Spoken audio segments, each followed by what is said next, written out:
Hello, and good morning. Quite a few years ago, I wrote about the relationship between certain kinds of slasher films and their relationship to urban legends, to differentiate between urban legend-based slasher films from what I saw as typical slasher films.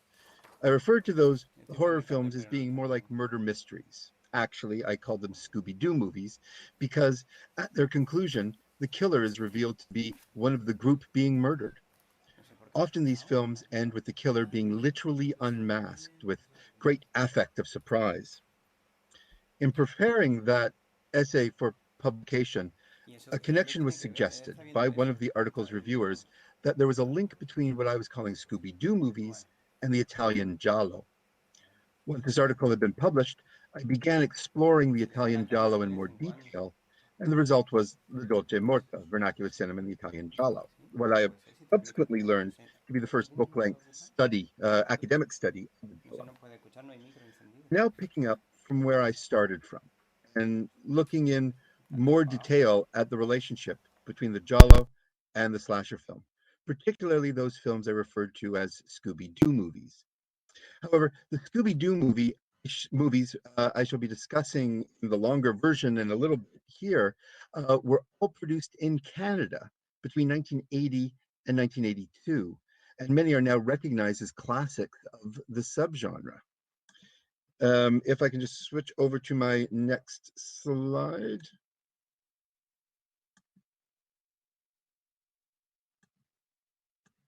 Everybody see that? The new slide?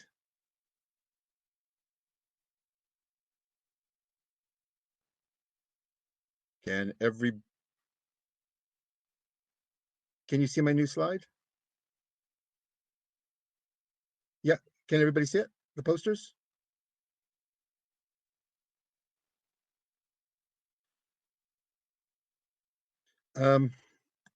If I do that, I'm not able to see my paper. Uh,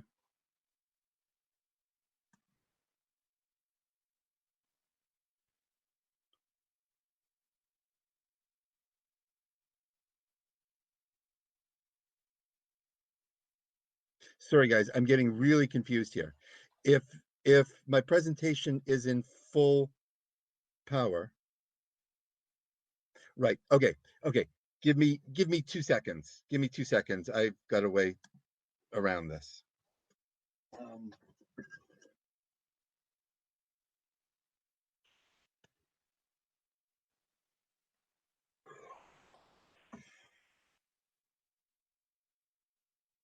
I will just be momentarily just some technical issues here. I'll be with you in just a second. At least this way, you've got some nice posters to look at here.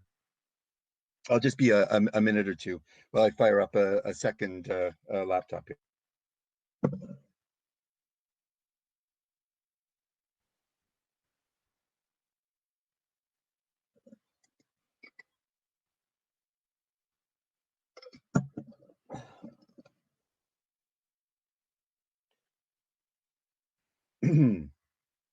Just very quickly now, I will um, be back with you. It's okay. Go.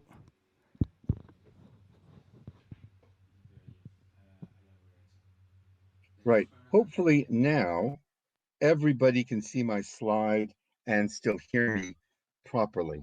Um, so I was talking about sort of the environment for writing the Dolce Morta, and the fact that the slasher films that are now considered classics of the genre, all of these films were produced in Canada in the very early 1980s.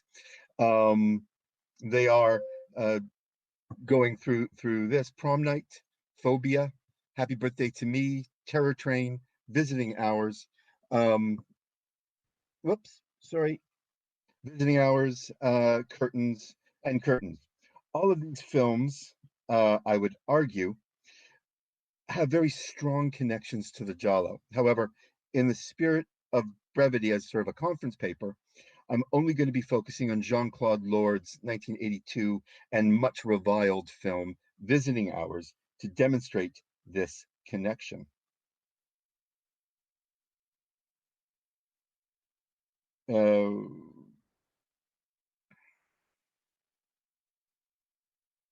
Now, the next slide is effectively just bibliography.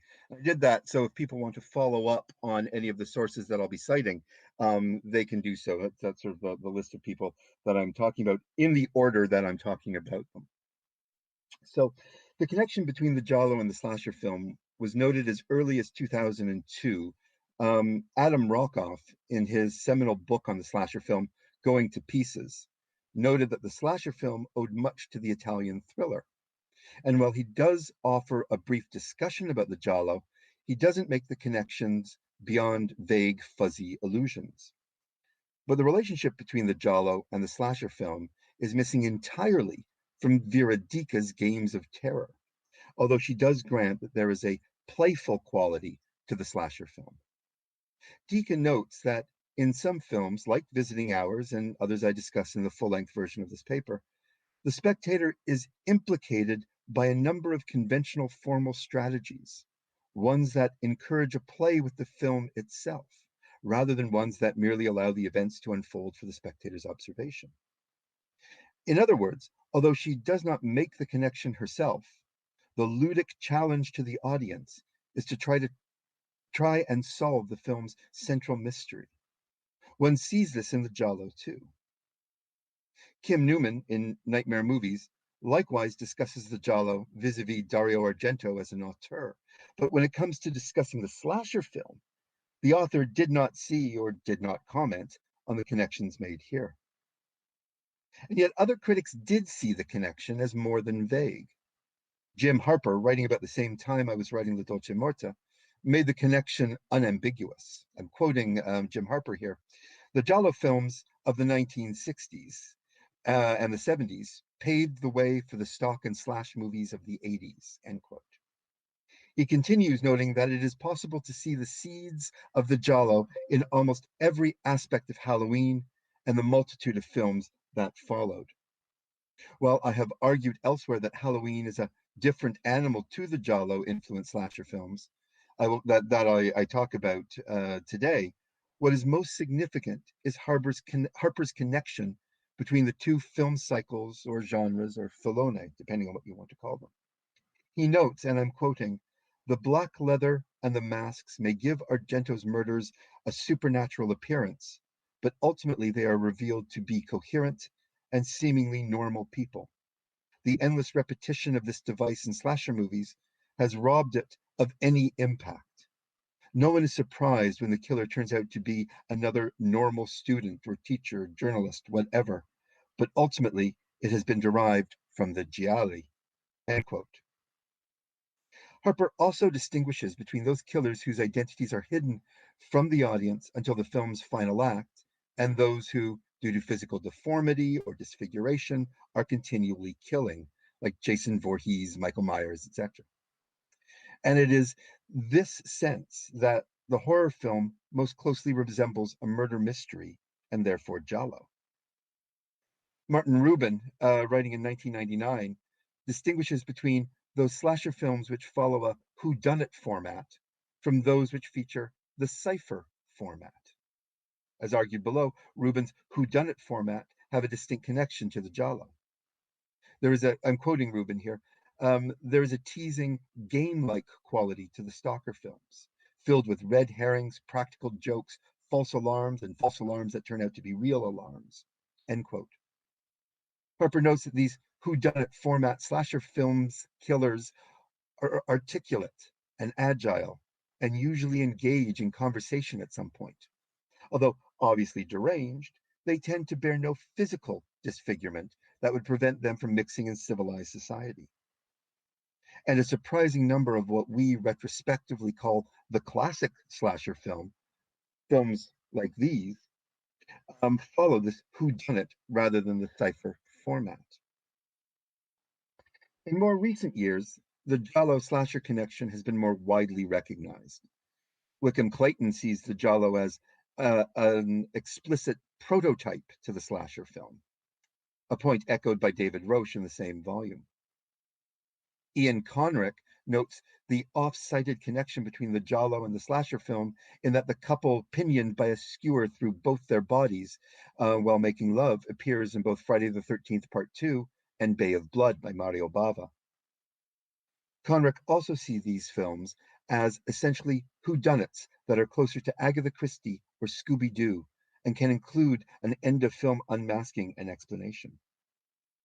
Finally, despite not name-dropping the giallo per se, Jessica Balanzategui notes the following in accounting for the marked change in tone between Halloween and Friday the 13th, with the more ratiocination kind of films like Prom Night or Terror Train.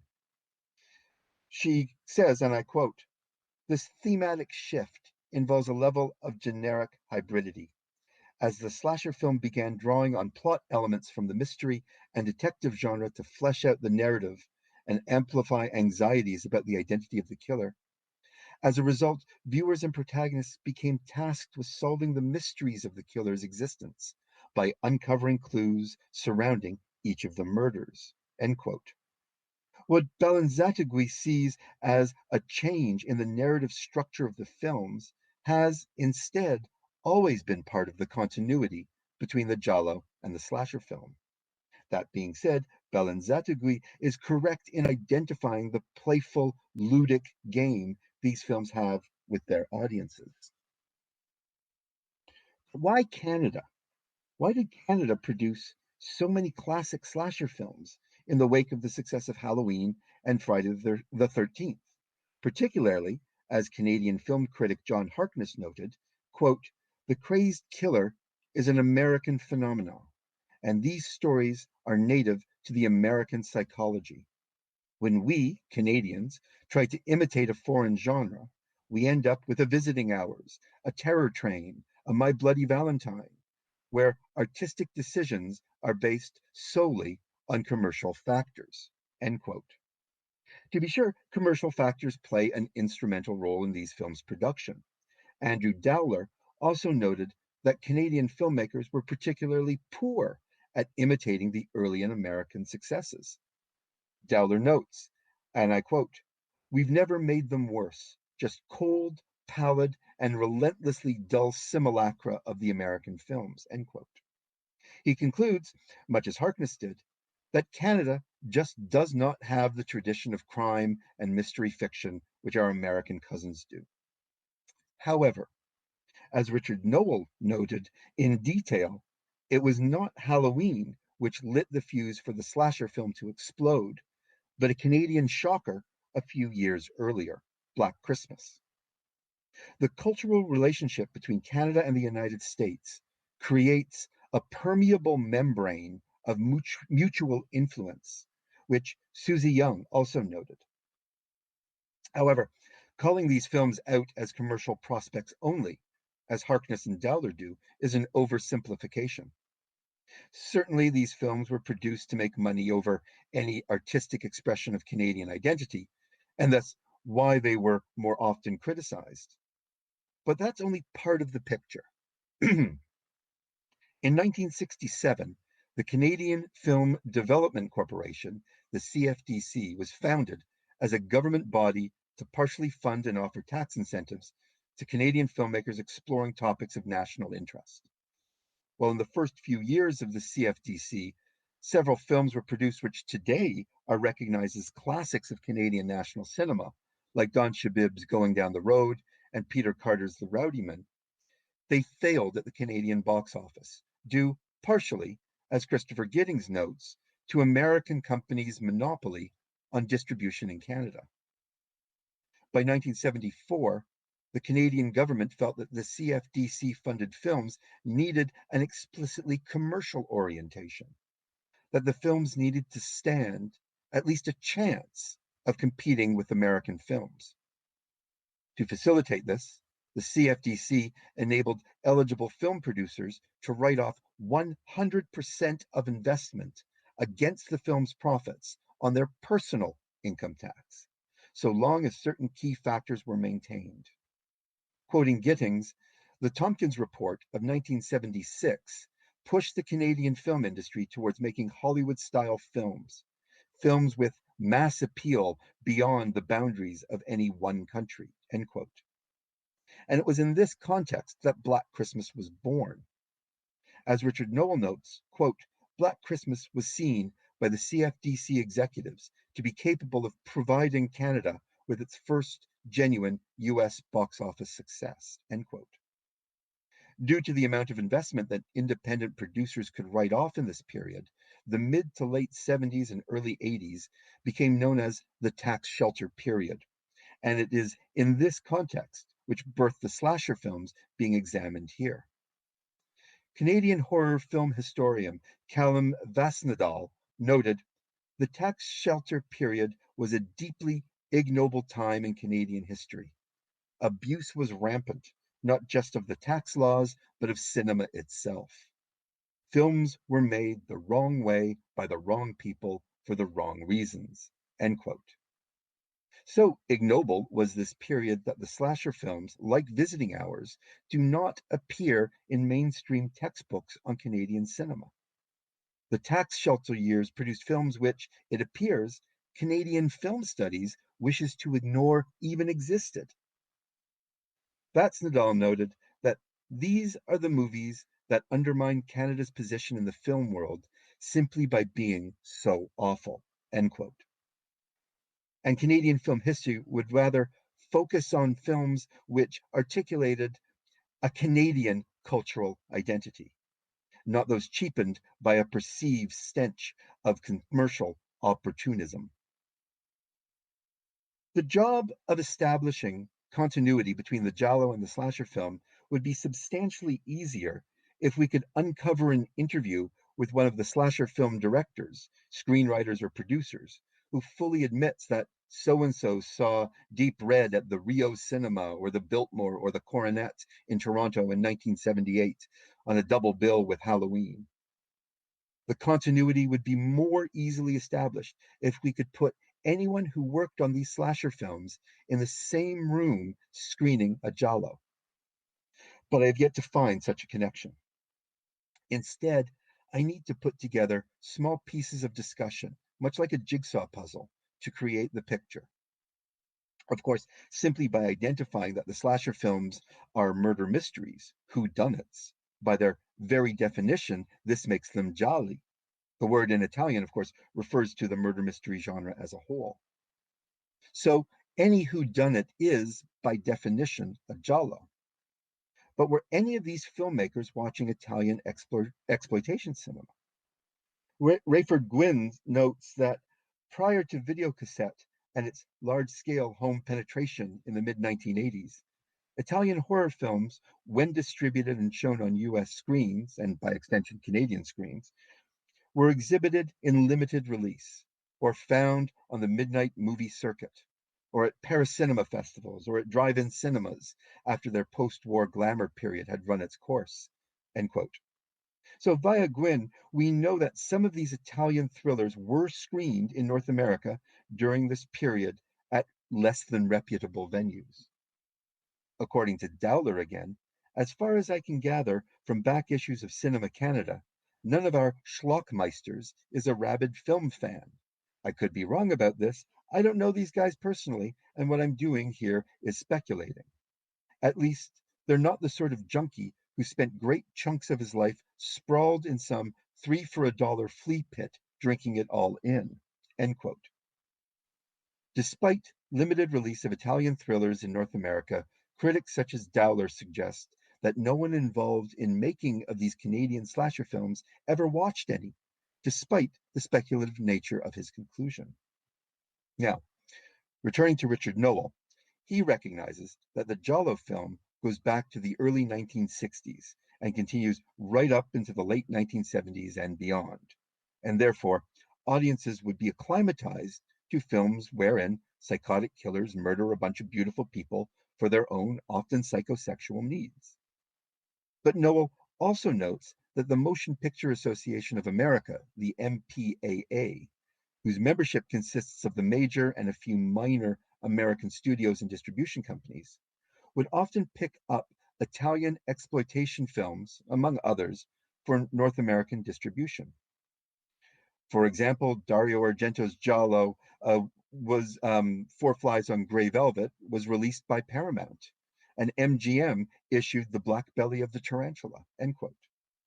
Never mind questioning whether the Canadian slasher filmmakers watched Giallo at a drive-in or at an urban grindhouse cinema, the major studios were distributing Italian pickups across the continent.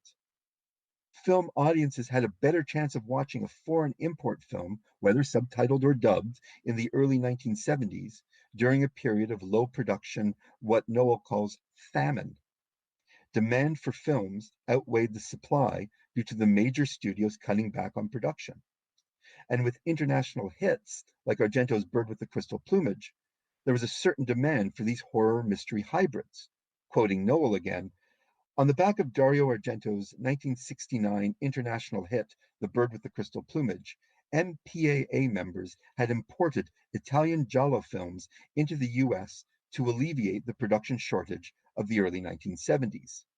The Giallo films were not hits in the US, but produced American versions of Giallo-like films, suggesting that they resonated deeply with some American filmmakers. With Canadian filmmakers too, apparently. What Noel identifies as, quote, American Giallo are mainstream studio pictures such as Dressed to Kill, Cruising, and The Eyes of Laura Mars, which, quote, relocated the grisly murder mysteries of Dario Argento and his contemporaries from the urban Italian locations to the upper middle class neighborhoods of New York City. So even if we cannot say with any certainty that prom night director Paul Lynch saw Bird with the Crystal Plumage or Terror Train's Helmer Roger Spottiswoode spent the 70s sat in Toronto's Biltmore Cinema, we can begin to look at the complexity of influences the Giallo had on North American genre cinema in the late 1970s and early 1980s.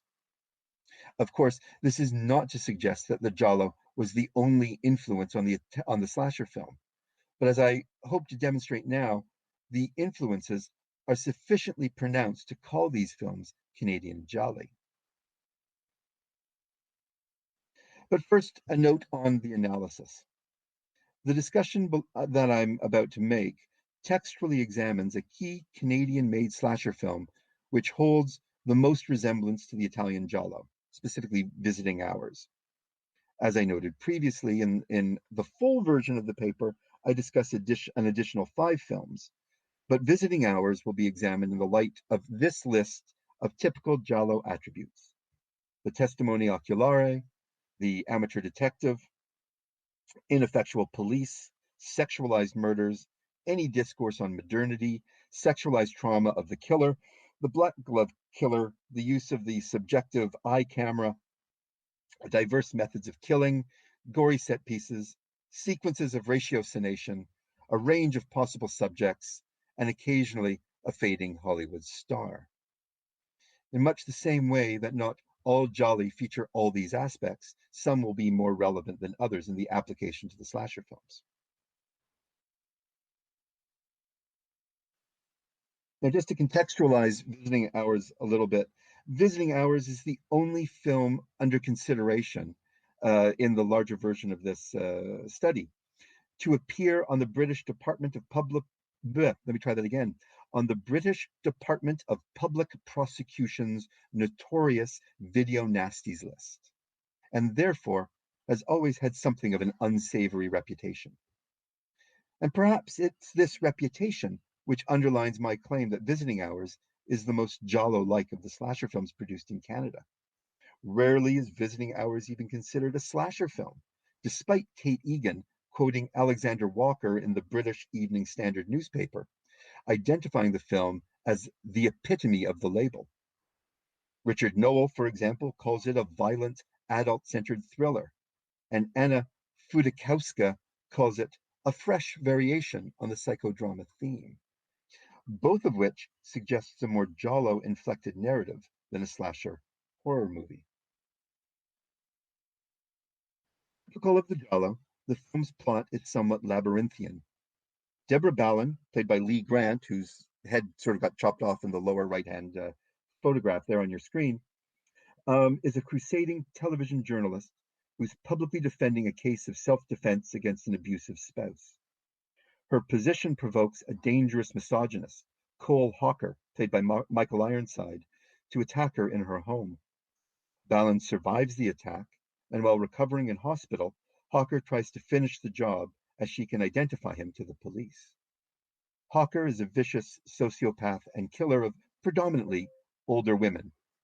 He photographs his victims in the act of raping and murdering them and has built himself a small shrine in the closet of his apartment. He seems to have some kind of strange relationship with his older landlady and sends racist and abusive letters to the press and judiciary. His mother abandoned him, and he grew up with his abusive father. All of this points to a portrait of a deeply disturbed individual. In his attempt to finish Balin off, he accidentally murders the wrong patient. Balin had changed rooms. As he sneaks out of the hospital, he has an exchange of looks with a protective young nurse, Sheila Monroe, played by Linda Pearl. It does not take much for Monroe to make the connection between the woman murdered in Balin's old room and the man she saw slipping out. Both she and Balin try to recall enough information about Hawker to aid the police, testimony oculare by any definition. Hawker takes his frustrations out on the young woman he picks up in a coffee shop, Lisa, played by Lenore Zahn, but she too gets away from him, but not before she's badly beaten. 3 women can now identify Hawker, and they effectively join forces to stop this maniac. While Hawker does rack up a significant body count, without any disguise, there's no ambiguity to the killer's identity. By 1982, Michael Ironside was a sufficiently known screen presence, at least since David Cronenberg's Scanners in 1980. So there's sufficient facial recognition for the film's audience. While Balin is incapacitated in hospital, it's up to Monroe to be the film's amateur detective, assisted by Lisa. Lisa discovers Hawker's sick shrine when she returns to his apartment to trash it. The police are useless and dismiss Balin and Monroe's accounts as hysterical and paranoid, further challenging the legitimacy of what they saw. The police's attitude towards the women eyewitnesses underline the film's reflection on societal misogyny. Hawker's violence against women is merely an extreme form of how society continually undermines women's voices and experiences. In the Janet Macklin case Balin is so outspoken about, the evidence is clear that had anyone paid attention to the evidence of domestic violence, she would not be on trial for the murder of her husband. Visiting hours is a very veritable checklist of Giallo attributes.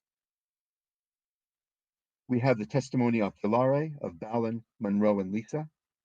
Monroe and Lisa acting in the roles of amateur detective, ineffectual police, series of sexualized murders, reflection on modern society, particularly as it affects women, moments of subjective camera positions while Hawker stalks his victim, the so-called killer cam shots, the processes of ratiocination as Balin and Monroe and Lisa try to figure out how to track down Hawker.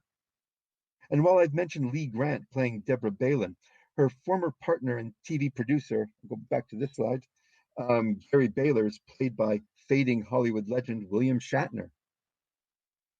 Missing from seeing Visiting Hours as a classic giallo are the black gloves and disguise of the killer, a range of suspects, or diverse methods of killing. But thematically and stylistically, the similarities are sufficient to see the connection. Now, Kate Egan, in her book Trash or Treasure, it's a concept which lies at the heart of this current project and my approach in the comparison between the giallo and the slasher film. In her book, she notes, quote, "Such an approach, in Dick Hebdage's term, can be conceived of as, quote, fixing a chain of associations, where a new strain of horror is identified fashionable and commercial, and thus, regardless of its actual national origins, is perceived by critics as emerging from America, the paradigm of consumerism and the traditionalists," end quote. Excuse me.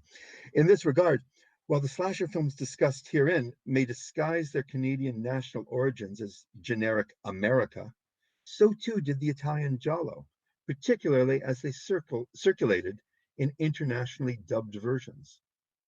To a grindhouse or drive-in audience, watching a horror film from anywhere fixes that chain of associations in such a way as it all becomes American and therefore indistinguishable from one another.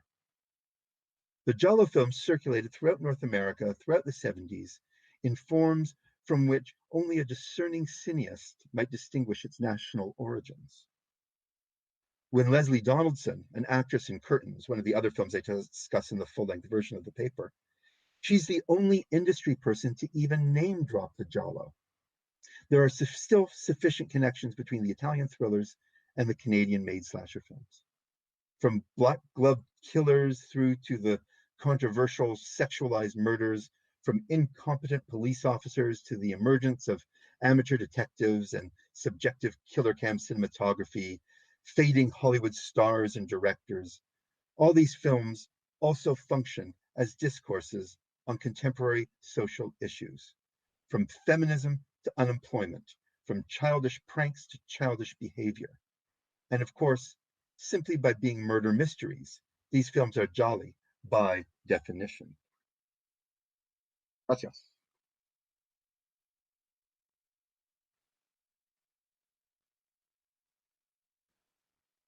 Sorry, getting back to the screen.